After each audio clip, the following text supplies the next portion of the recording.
नीलम सिंह, आपकी हिंदी विषय की अध्यापिका। आज हिंदी विषय के अंतर्गत हम करेंगे पाठ 12 सपना।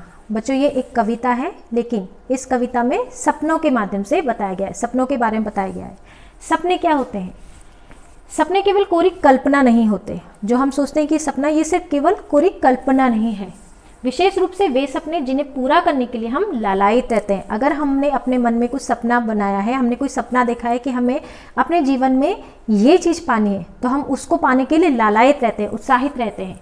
कुछ स्वप्न ऐसे होते हैं जिनका दृष्टा कोई और होता है और सृष्टा कोई और। दृष्टा अर्थात देखने वाला, और सृष्टा अर्थात उसे करने वाला, उसको पूरा करने वाला। पुराने समय में कुछ स्वप्न हमारे ऋषि मुनियों, कलाकारों आदि ने देखे और आने वाले समय में वैज्ञानिकों ने उन्हें वास्तविकता में बदल दिया। पुराने जमाने में जब ऋषि मुनि हुआ करते थे, तब उन्होंने कुछ स्वप्न देखे, ठीक है, और उनको आज के समय में हमारे वैज्ञानिकों ने पूरा कर दिखाया। कवित्री प्रभा माथुर हम सबको प्रेरित करते हुए लिखती हैं कि व्यक्ति को नए नए सपने अवश्य देखने चाहिए। वे स्वप्न ही वैज्ञानिकों को नए आविष्कारों की राह की ओर ले जाते हैं। यहाँ पर स्वप्न देखने का अर्थ आंख बंद, जब हम सोते हैं आंख बंद करके, उस समय जो हम देखते हैं उन स्वप्नों से नहीं है बच्चों। यहाँ पर स्वप्न का अर्थ है जब हम लाइफ में हम क्या चीज़ अचीव करना चाहते हैं, हम क्या चीज़ पाना चाहते हैं, कैसा चाहते हैं, उस चीज़ों को पूरा करने के लिए अगर हम वो सपना देखते हैं, हम कुछ बनाने की चाह रखते हैं, तो उनको वैज्ञानिक भी पूरा करते हैं। तो आइए पढ़ते हैं कविता और देखते हैं कि क्या है। अब कविता में क्या है? हम कुछ ऐसे सपने देखते हैं जिनके बारे में लगता है कि ये कभी सच नहीं हो सकते, लेकिन ऐसे ही कुछ असंभव सपनों को सच कर दिखाया हमारे महान वैज्ञानिकों ने। अभी जैसे हमने सारांश में पढ़ा था कि दृष्टा कोई और होता है और सृष्टा कोई और। ऋषि मुनियों ने देखा था, लेकिन उन्हें वैज्ञानिकों ने सच किया। कैसे? इस कविता के माध्यम से जानते हैं। व्यास मुनि ने सपना देखा, संजय को दी दिव्य दृष्टि।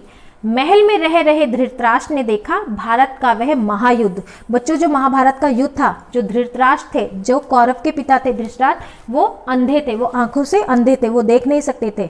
लेकिन व्यास मुनि ने क्या दिया? उनके जो सलाह ये थे संजय, उनके साथी, इनको दिव्य दृष्टि दी, एक अनोखी दृष्टि दी, जिसके तहत, इसके थ्रू ये जो धृतराष्ट्र थे, ये महाभारत का पूरा युद्ध इन्होंने अपने महल में बैठे बैठे ही देखा था, ठीक है। तो उस समय तो ऐसा कुछ नहीं होता था। अब उस बात को, अब ध्यान रखिएगा, इस बात को किसने पूरा किया? अब देखिए ध्यान से।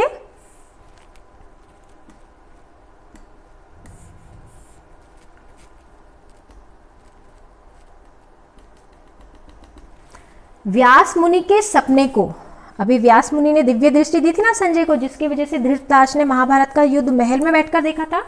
व्यास मुनि के सपने को बेयड ने सच कर दिखा दिया। घर बैठे ही हम सबको दुनिया का दर्शन करा दिया। अब अगर आप सोचो कि अमेरिका में क्या हो रहा है, जापान में क्या हो रहा है, चीन में क्या हो रहा है, ठीक है, तो आप कैसे जानोगे? तो इसका एक बहुत ही अच्छा माध्यम है जिसे जेल बेयर्ड ने पूरा किया, और इसका क्या नाम है?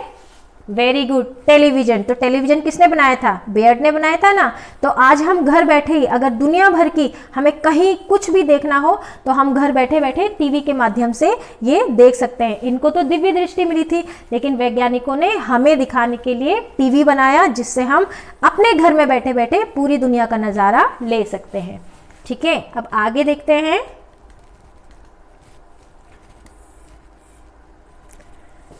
देखिए, लियो दा विंसी का सपना, मनुपुत्र विचरता है नभ में। मनुपुत्र विचरता है नभ में। नभ का मतलब आसमान, विचरना अर्थात घूमना। जो मनुपुत्र है वो कहाँ घूम रहा है? आसमान में घूम रहा है, ठीक है। राइट बंधुओं ने सचमुच दे पंख हवा में उड़ा दिए। अब ये जो तो कौन थे? ये राइट बंधु थे, ठीक है, ये राइट बंधु थे। इन्होंने क्या करा? इन्होंने पहला हवाई जहाज बनाया था, है ना। तो इन्होंने क्या करा? हमारे उस सपने को सच कर दिया। कोई इंसान, क्या आप इमेजिन नहीं कर सकते ना, कल्पना करते, काश मेरे भी पंख होते, मैं भी उड़ रहा होता आसमान में, मैं यहाँ से उड़कर वहाँ जाता, 2 मिनट में यहाँ से वहाँ पहुँच जाता। हम सोचते हैं अक्सर। तो इन चीज़ों को आज हम पूरा कर सकते हैं। कैसे? हवाई जहाज के माध्यम से। तो हवाई जहाज में आप बैठिए और पल भर में, थोड़े से समय में ही एक देश से दूसरे देश आसानी से पहुँचा जा सकता है, या एक जगह से दूसरी जगह आसानी से पहुँचा जा सकता है। घर घर में हो नित्य दिवाली और रात न रह जाए काली। सपना तो है यह हम सबका था, एडिसन ने सच कर दिखाया। अब पुराने समय में क्या होता था? हाँ, अंधेरी होती थी रात, हम दिया जलाते थे या लालटेन जलाते थे, है ना। तो एडिसन ने क्या सोचा, उन्होंने सोचा कि हर घर में रोशनी हो, कोई भी अंधेरे में ना रहे, तो उन्होंने बल्ब का निर्माण किया और हर घर में रोशनी पहुंचाई, जिससे हम कह सकते हैं कि आज हर घर में दिवाली है। जैसे दिवाली की अमावस्या की रात होती है ना, तो हम उस अमावस्या की रात को दूर करने के लिए क्या करते हैं, बहुत सारे दिए जलाते हैं, लाइट जलाते हैं। तो आज घर घर में हम दिवाली जैसा हम महसूस कर सकते हैं, क्योंकि हमारे घर के हर कमरे में लाइट जली होती है, रोशनी फैली होती है, और रोशनी का त्यौहार ही तो दिवाली कहलाता है। ठीक है। हो रोग शोक से मुक्त सभी, नए अंग मिले नई काया, काया अर्थात शरीर, मुक्त होना, आजाद हो जाना। वैज्ञानिक करते हैं प्रयास, नव जीवन हो नई आशा।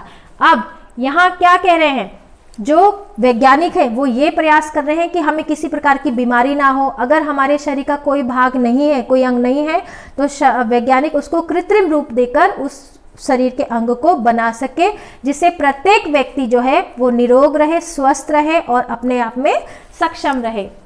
तुम देखो सपने नए नए, अब्दुल कलाम ये सिखलाएं, तुम राह दिखाओ नई नई, वैज्ञानिक मंजिल तक लाए। अब क्या बोल रहे हैं यहाँ, अब्दुल कलाम के बारे में बच्चों आप लोग जानते होंगे, आपने पढ़ा भी होगा। वो हमेशा हम सबको इस बात के लिए प्रेरित करते हैं कि हम सब पढ़ें लिखें, आगे बढ़े, अपने जीवन में हमेशा पढ़ लिख कर समझदार बने और आगे बढ़े।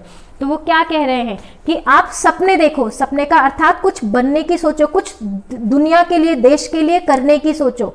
कुछ ऐसी चीज होगी तो वैज्ञानिक भी क्या करेंगे, उस चीज को मदद करेंगे। तो बच्चों ये जो कविता है ये हमें बहुत सारी चीजें सिखाती है कि हमें खुली आंखों से सपने देखने चाहिए, अर्थात हमें ऐसे सपने देखने हैं जो हमारे देश के लिए, हमारे राष्ट्र के लिए उन्नति का मार्ग बन सके, उन्नति के पथ पर चल सके। तो बच्चों ध्यान से कविता पाठन कीजिए। Thank you.